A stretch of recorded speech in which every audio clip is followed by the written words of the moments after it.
Avant tout, bonjour à tous. Narcisse, merci d'avoir accepté d'intervenir dans le cadre du débat africain de l'intelligence économique. C'est pour nous un plaisir et un honneur de t'avoir comme conférencier. Alors, le sujet d'aujourd'hui, tribunal de commerce et sauvetage des entreprises dans l'espace OHADA. Alors, comme la semaine dernière, on évoquait déjà l'OHADA et les procédures de recouvrement, les paiements tardifs, comme on les avait appelés, eh bien, allons plus loin aujourd'hui. L'entreprise qui peut connaître des difficultés bénéficie, ou en tout cas peut bénéficier de tout un panel de règles permettant, en tout cas, c'est l'idée générale de la sortir de ces difficultés. Alors, on reviendra, et puis tu le feras, Narcisse, beaucoup mieux que moi sur ces différentes possibilités, mais ce qui nous importe, nous, spécialistes de l'intelligence économique, sur ce sujet, c'est qu'il est totalement question de sécurité juridique et judiciaire à ce sujet, et au-delà, je dirais que la sécurité économique demande de la sécurité juridique et de la sécurité judiciaire.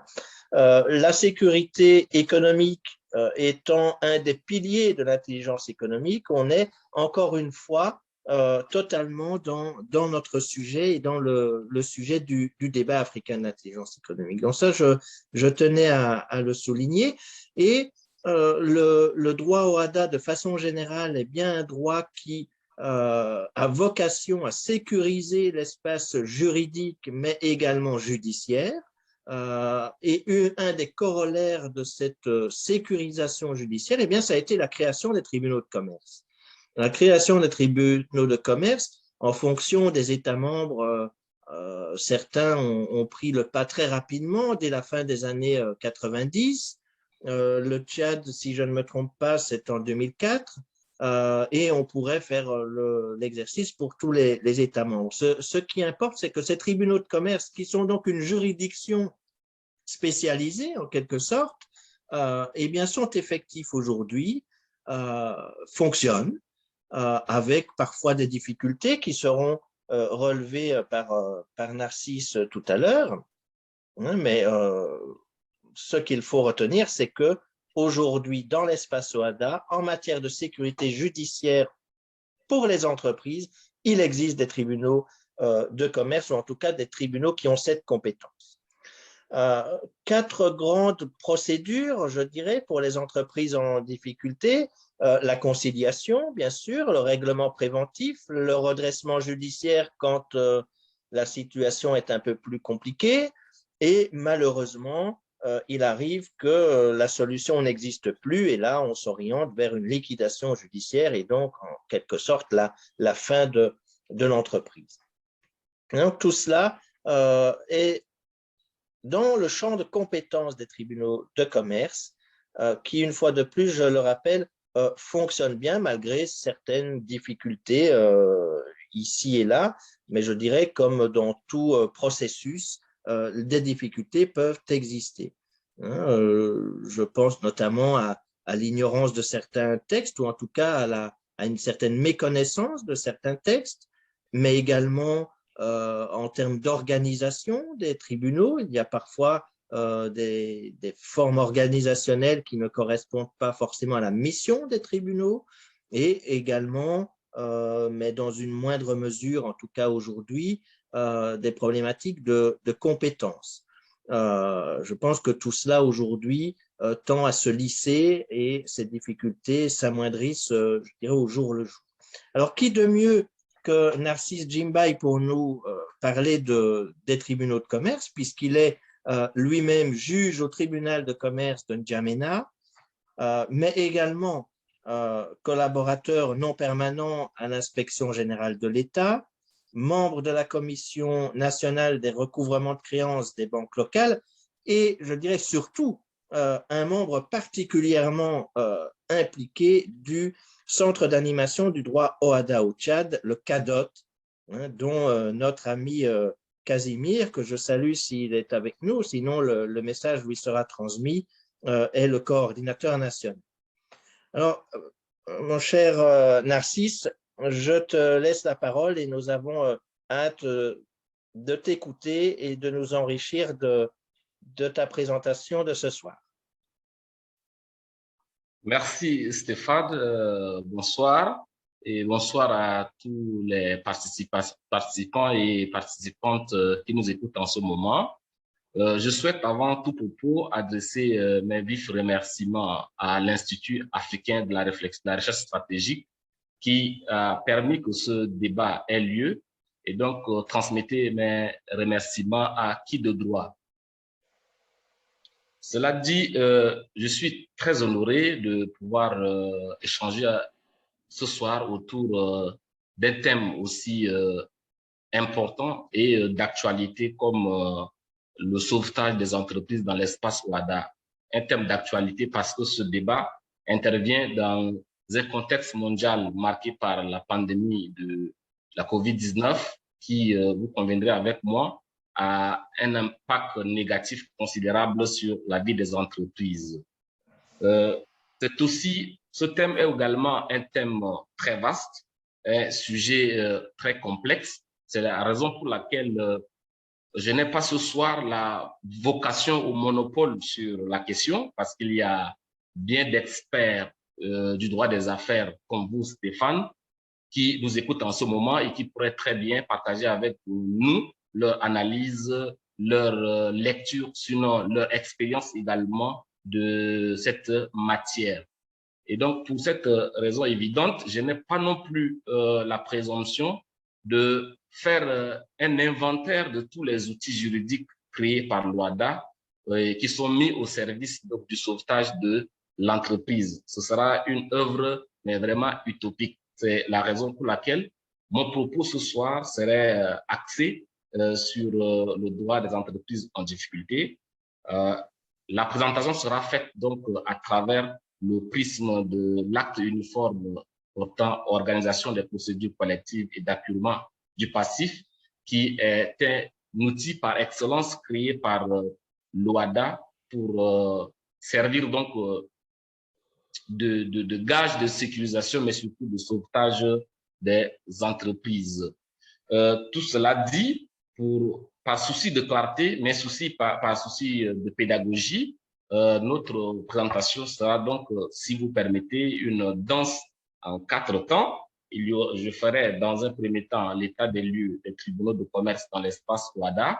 Ensuite, nous verrons l'apport, sinon le rôle des tribunaux judiciaires dans le dispositif donc, de sauvegarde, sinon de sauvetage des entreprises.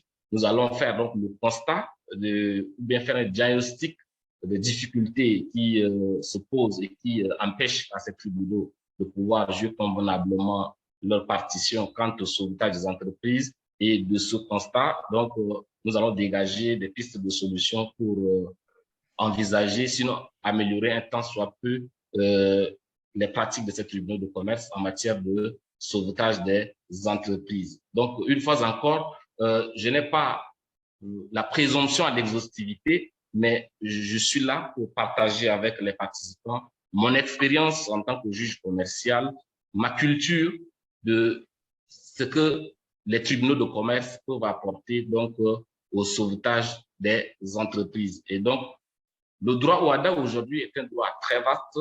C'est un droit qui a harmonisé 10 matières et donc nous ne pouvons pas ici disséquer, sinon appréhender le sauvetage des entreprises à travers ces 10 actes uniformes, mais nous allons simplement recentrer cette présentation sur l'acte uniforme, sur les procédures collectives. Ce n'est qu'ainsi que cette présentation pourra être digeste aussi bien pour ceux qui nous écoutent en ce moment et pour moi-même.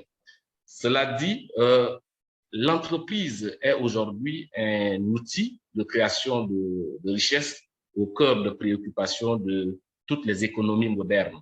Et l'OADA en particulier, qui vise donc à faire, qui a pour but de servir l'intégration économique et l'amélioration du climat des affaires place l'entreprise au centre de ses priorités.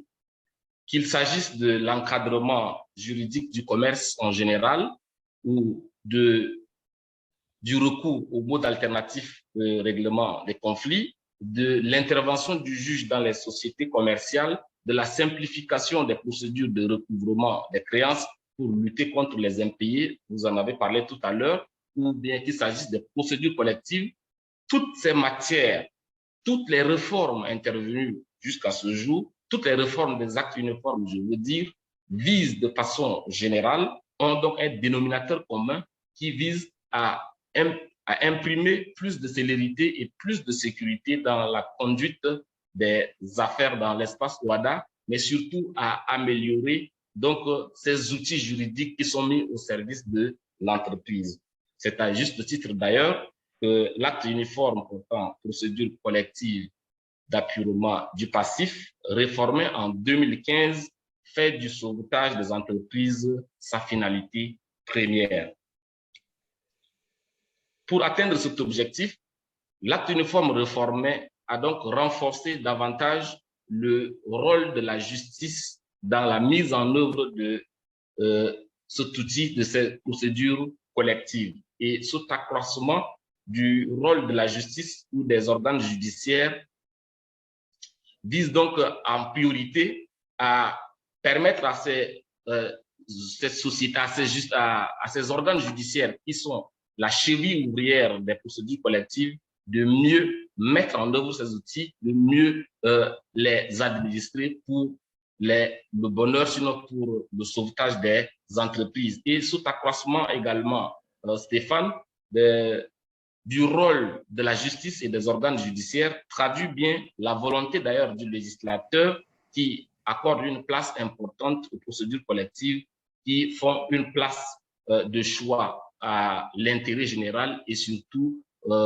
à l'intérêt, au développement des économies, au sauvetage des économies dans les États membres. Donc, le nouvel acte uniforme réformé en 2015 accorde donc une place de choix aux organes judiciaires au rang desquels se trouvent donc les juges, se trouvent les magistrats, se trouvent les tribunaux de commerce. Et dans l'espace OHADA, qui est aujourd'hui composé de 17 États, le tribunal compétent dont relèvent les procédures collectives est donc le tribunal de commerce. Donc, c'est à ces tribunaux de commerce, à ces juridictions commerciales que le législateur OHADA a donc confié, les 17 États membres ont donc confié la mission de sauvetage des entreprises. Et d'ailleurs, le thème de cette conférence, de ce webinaire que propose l'Institut africain de la recherche stratégique, traduit bien cette volonté, s'inscrit dans cette démarche, découle de cette logique qui place les juridictions au centre donc du sauvetage des entreprises. S'il est donc évident en théorie que l'OHADA a conféré à travers le nouvel acte uniforme portant organisation des procédures collectives et d'apurement du passif un rôle, une mission de sauvetage aux tribunaux de commerce, il n'est pas superflu non plus de chercher à savoir quelles sont réellement, concrètement, les pratiques de ces tribunaux de commerce dans la mise en œuvre de ces actes uniformes, de cette procédure collective qui ont pour priorité le sauvetage des entreprises. Est-ce que ces tribunaux de commerce de l'espace OHADA assument convenablement cette mission? Est-ce que ces tribunaux de commerce jouent convenablement leur partition quant au sauvetage des entreprises? Est-ce que le cadre juridique rénové aujourd'hui favorise effectivement dans la pratique le développement d'une culture de sauvetage des entreprises au sein des tribunaux de commerce de l'espace OHADA? Telle est donc, cher Stéphane, la problématique de cette conférence dont le but, j'insiste là-dessus, n'est pas de faire l'inventaire de tous les outils juridiques créés par l'OHADA pour améliorer l'efficacité des entreprises ou pour sauvegarder les entreprises. Cette présentation n'a pas non plus la présomption, cher Stéphane, de faire un bilan à mi-parcours de la réforme des procédures collectives intervenue en 2015.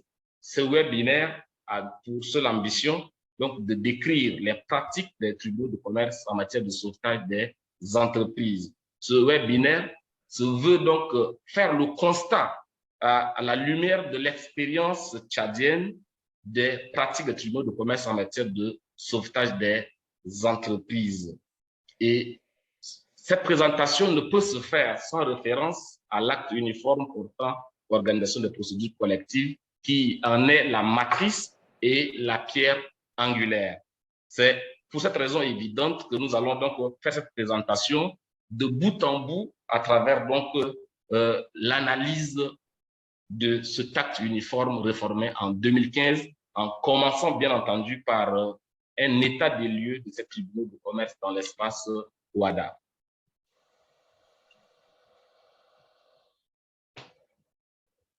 Alors, en termes de, s'agissant des tribunaux de commerce dans l'espace OHADA, cher Stéphane, nous ne pouvons mieux appréhender le rôle de ces tribunaux que si nous connaissons ces tribunaux, quand est-ce que ces tribunaux ont commencé à exercer, comment est-ce que ces tribunaux fonctionnent.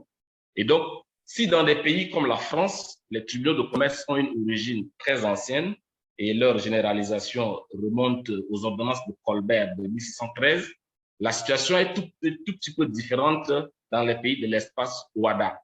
Jadis, ce sont les juridictions de droit commun, ce sont les tribunaux de grande instance, les tribunaux de première instance qui connaissaient des affaires commerciales qui étaient donc confondues avec les affaires civiles. Et ces tribunaux de droit commun créaient des sections sociales au sein des chambres civiles pour s'occuper des affaires commerciales. Ce n'est qu'avec la création de l'OHADA qu'on va assister donc progressivement à la création des tribunaux, des juridictions spécialisées qui sont des juridictions commerciales.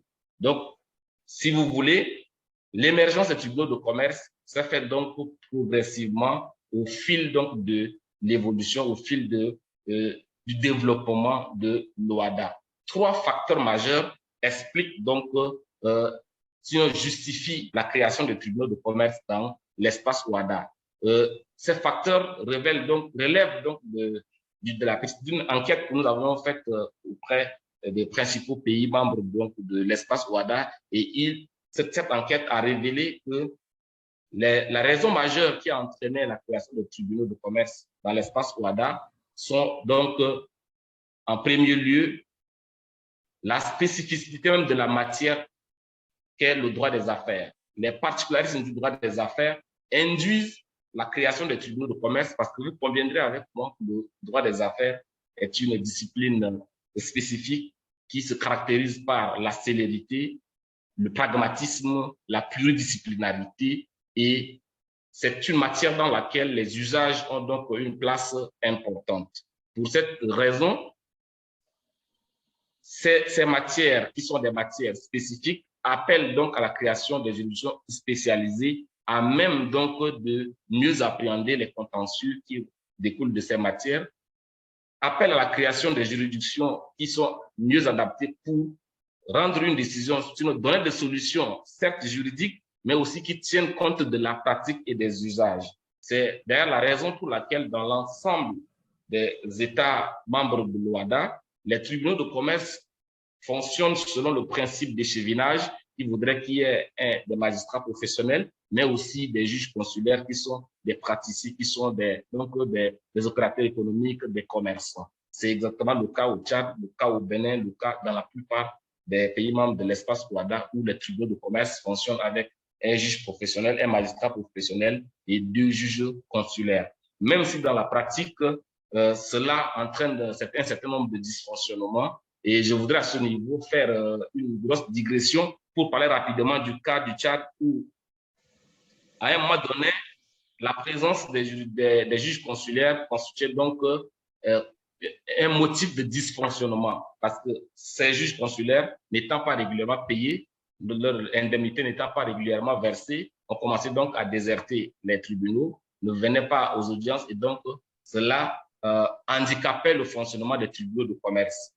Il a fallu la réforme du Code de l'organisation judiciaire de 2013 pour corriger cet inconvénient et permettre désormais aux magistrats professionnels de pouvoir prendre des audiences, même en l'absence donc des juges consulaires.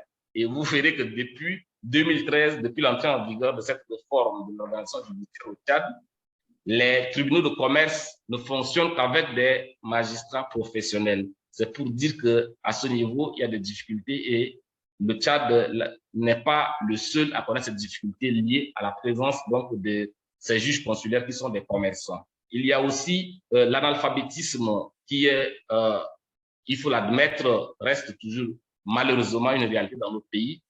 Tous ces juges consulaires, ces praticiens ne sont pas tous instruits et donc ne maîtrisent pas véritablement certaines matières. Et donc, ça aussi, ce sont des difficultés que ces tribunaux de commerce rencontrent dans l'ensemble des pays membres de l'espace WADA. Ce n'est qu'une digression. Nous poursuivons pour analyser le deuxième facteur qui a entraîné la création des tribunaux de commerce dans l'espace WADA.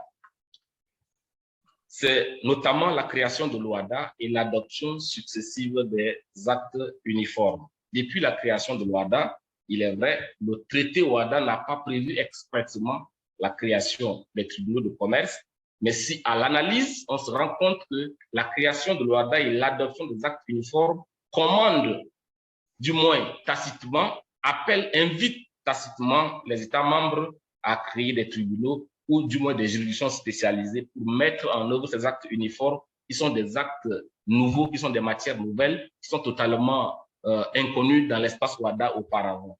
Et si nous lisons l'article 13, par exemple, du traité, qui dit que le contentieux relatif à l'application des actes uniformes est réglé en première instance et en appel par les juridictions des États membres. Cela appelle donc à une certaine spécialisation de ces juges, de ces juridictions-là, pour pouvoir mettre en œuvre ces actes uniformes. Parce que la mise en œuvre des actes uniformes appelle quand même un certain nombre de compétences spécifiques. Donc, cela a été un premier mouvement qui a milité en faveur de la création des tribunaux de commerce. Il y a également la création de la Cour commune de justice et d'arbitrage, qui est une cour communautaire chargée de l'interprétation des actes uniformes et chargée d'harmoniser donc les décisions des États membres en première instance et en appel, mettant en œuvre les actes uniformes.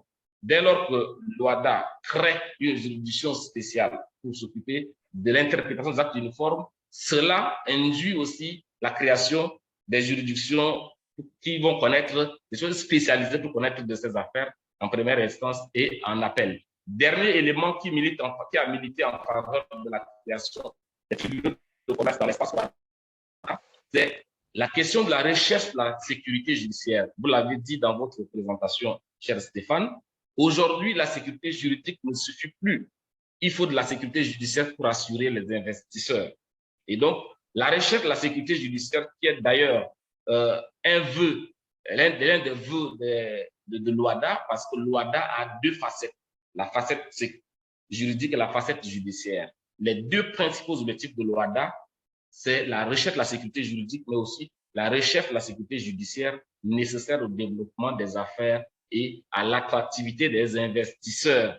Dès lors, la création des tribunaux de commerce est envisagée comme des moyens stratégiques, des mécanismes qui sont créés pour améliorer le climat des affaires et attirer les investisseurs. Parce que, cher Stéphane, les investisseurs, dit-on, ne vont pas là où le droit n'est pas dit ou là où le droit est mal dit. Et à ce sujet, le rapport de Doing Business de 2017 est assez explicite là-dessus, parce que dans ce rapport, il est clairement démontré qu'un système judiciaire efficace, de qualité, aux procédures rapides, accessibles au public, un système judiciaire donc fiable, avec des décisions transparentes, selon ce rapport Doing Business, est une condition donc du développement des affaires et de la protection des investisseurs. Cette même étude montre qu'un système judiciaire efficace facilite l'accès au crédit et développe donc les dispositions des entreprises, leur capacité à pouvoir investir. On voit dès lors l'importance donc de la sécurité judiciaire dans le dispositif de l'OADA. Et donc, les beaux textes, les actes uniformes qui existent ne suffisent plus pour assurer les investisseurs. Les États sont obligés de de réformer leur système judiciaire pour être donc plus performants, pour mieux mettre en œuvre ces actes uniformes afin de sécuriser et de rassurer les investisseurs.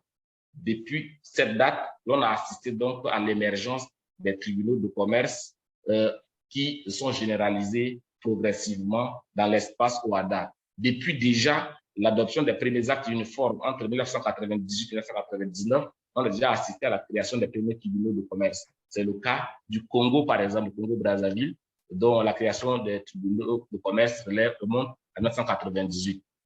Il a fallu attendre les années 2000 pour que d'autres États emboîtent le pas au Congo. C'est le cas du Tchad, vous en avez parlé, on va y revenir d'ailleurs, qui a prévu la création des tribunaux de commerce depuis 2004 avec l'ordonnance 009 sur laquelle on va revenir.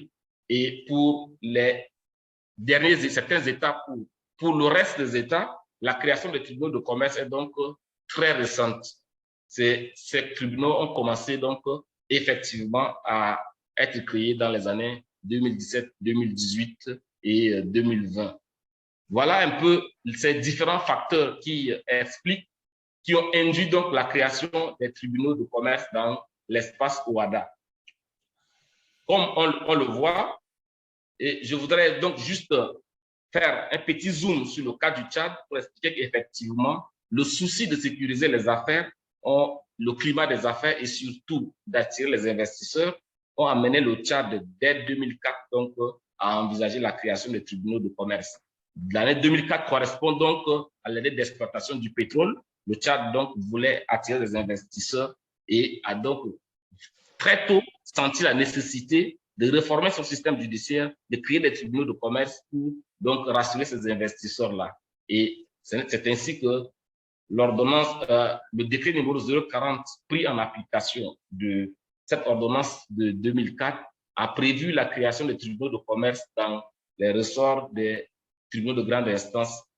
Malheureusement, à ce jour, seuls 5 tribunaux de commerce fonctionnent, parmi lesquels le tribunal de commerce de N'Djamena, le tribunal de commerce d'Abéché, la plus grande ville de l'Est du Tchad, et les tribunaux de commerce de Bongor, Moundou, Sa, qui sont les tribunaux de commerce qui sont situés au sud du Tchad.